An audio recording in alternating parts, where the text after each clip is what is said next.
Okay, so let's go back and look at the poems from the beginning. The Song of Despair, as I mentioned before, is part of Veinte Poemas, which was published early on in his career. He was in his early 20s. It was 1924. This was written in his home in Chile from while he was in university, and he was publishing poems in various magazines at the time. It has 30 strophes, all divided into 2 lines. Most of his work is not in rhyme. It never really was, like, in general during the span of his career, but a significant amount of his poems are very much ingrained in the rhythm of the Spanish language and just generally, like, conversation. He is famous, even in his youth, for using, like, common everyday vernacular and really expanding it to make these really large, grandiose statements about love and life and liberty. And so in this piece, I think is one of the best examples of simple language, but used in very evocative ways through repetition and listing and the exclamation of lost love. So he bookends the poem with the exclamation addressing the person, "Oh, deserted one," at the beginning, and changing it to, "Oh, abandoned one," at the end. And you can see the shift in the tone as he exclaims his love for this person and how they must part ways. And then he uses the simple vernacular to heighten the experience and really make it like a large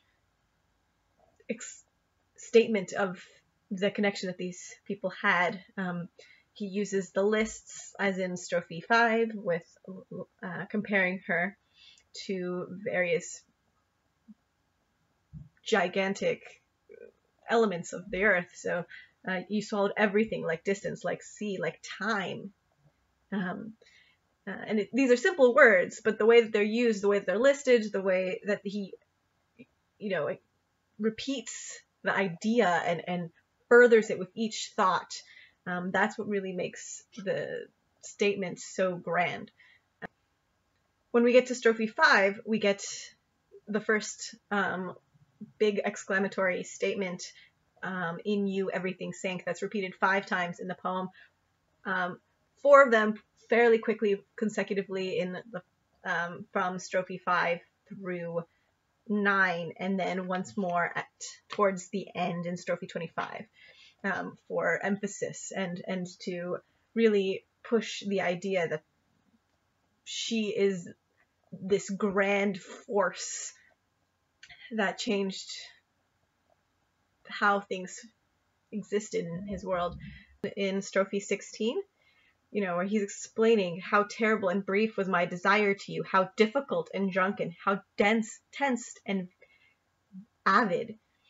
He uses these phrases, the beginning of each line, to emphasize the growth and the severity of these emotions. And I think that of his love poems, I think this is, of course, it's the tragic one, and so we're going to see, like, at the beginning of his career, exactly how, with so many poets, love was the first spark of poetic force, and it's what made his career. It's what made him world renowned. And so I think that this poem is probably the one of the better examples to start off our discussion of Neruda and how he has grown through his career. So we're going to move on to Song for the Mothers of Slain Militiamen, which wasn't too much afterwards. It's still pretty early on in his career. His career spanned many a decade. He wrote until his deathbed, with his memoirs, with everything. And so we're supposed to go through the whole career, but I think that these 3 poems are going to encompass the majority of what is really Neruda. as like the core of when he was at his most prominent and active in the poetic field. So the next poem is from his collection Residencia en la Tierra, which was during his first set of trips as he became a Chilean consul, traveling the world and representing his country as a poet, and just experiencing and reflecting. And a lot of it is associated with his feelings of being the other and isolation from the world around him, that he was foreign, and he though he made lots of friends, he is renowned by all different people in different arts. He is still, from another country, and so he experienced things from afar. And this particular poem is during everything that happened in Spain. Not only was he there on the lines, fighting fascism in his words, but he was there and he experienced the tragedy of it. And later he would go on to help people immigrate from Spain to Chile for asylum. So he was very much there during this time. And so this is one of the poems in reflection of what was happening. It was somewhere between 1925 and 1945 was when all the pieces of this collection were put together. So, and this poem embodies the idea of rebirth and the significance of the common man in relationship to the overall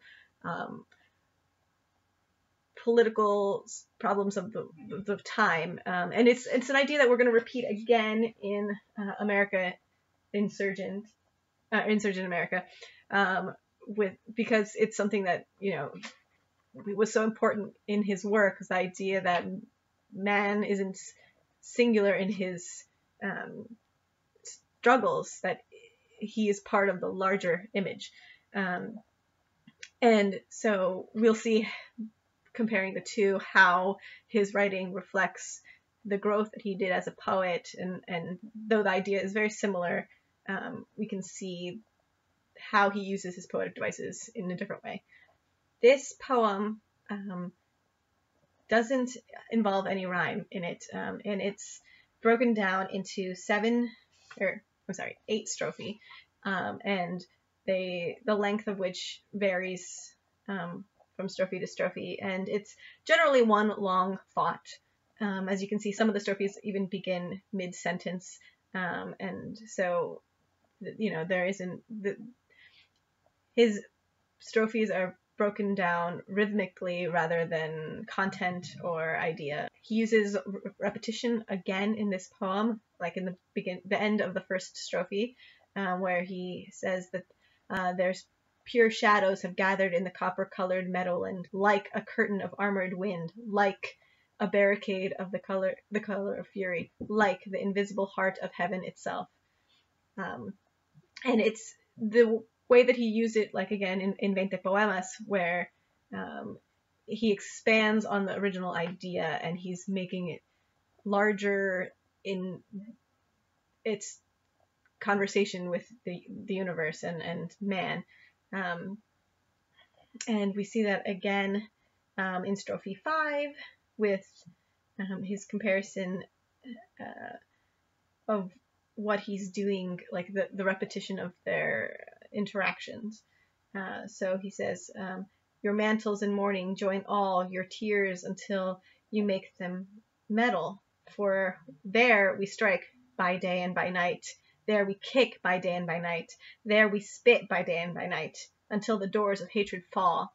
And in this situation, it's more for the emphasis and of the statement that he's going to make, that they're relentless by day and by night, and they will try all sorts of different techniques to get to the point and to do what they are intending to do. Repetition, I think, is his most utilized tool, and in this poem, we see it between strophes 6 and 7, towards the end, where he's talking about the connection that he has with the mothers and with this fallen militiamen, which he knew, saying, I have seen their hearts flame with fire and energy, and just as in your heart, mothers, there is in my heart so much mourning and so much death,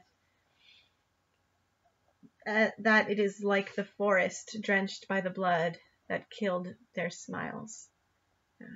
And again, it's simple language, but it's about the way that he uses it to create that connection between these people that really expands it for the whole idea within the poem of rebirth